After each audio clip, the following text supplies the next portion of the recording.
The preamble of the Constitution, like I said, was and is the introduction to the Constitution.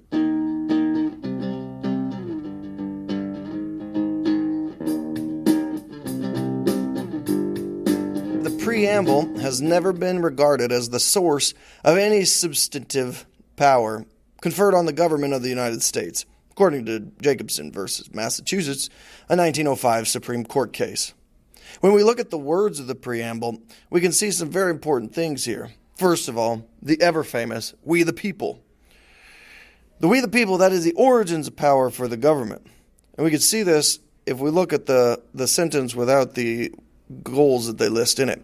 "We the people of the United States do ordain and establish this Constitution for the United States." So here we have the people doing something for the United States. So the preamble reads in full, "We the people of the United States, in order to form a more perfect union, establish justice, ensure domestic tranquility, provide for the common defense, promote the general welfare, and secure the blessings of liberty to ourselves and our posterity, do ordain and establish this Constitution for the United States of America."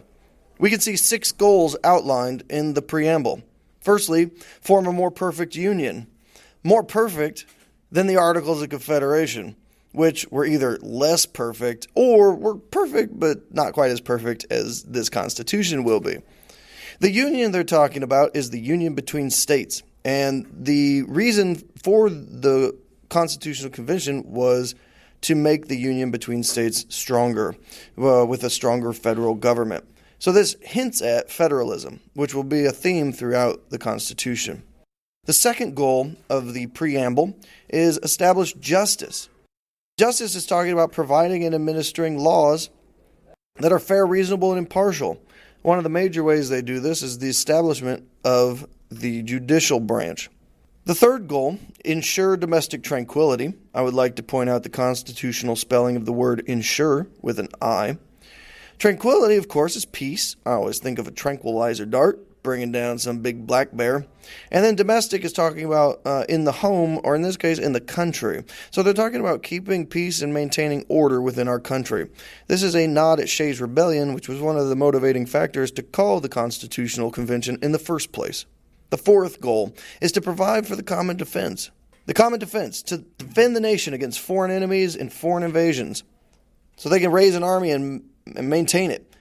Under the Articles of Confederation, this was difficult. They had the power to, but they didn't have the power to tax, and really they had to call on the states even to get troops. The fifth goal, to promote the general welfare. The welfare or the well-being of the people that are inside the country. So the protection of the strong national government should benefit the people militarily, where we see the common defense, but also economically in the general welfare of the people. We'll look into this a little further. It's the first power of Congress where they discuss this more. And the sixth goal is to secure the blessings of liberty to ourselves and our posterity. So this is to protect the liberties won in the Revolution and to keep them around for future generations so that we now, 240 years later, can sit around in a classroom and talk about the Constitution and the rights that it has. We haven't just secured the blessings, but we've expanded the blessings of liberty as slaves have been freed and women have been put on a more equal standing within our country legally and in terms of their rights. So those are the 6 goals outlined in the preamble. The next part, we'll get into the articles, and Article 1 is the legislative branch.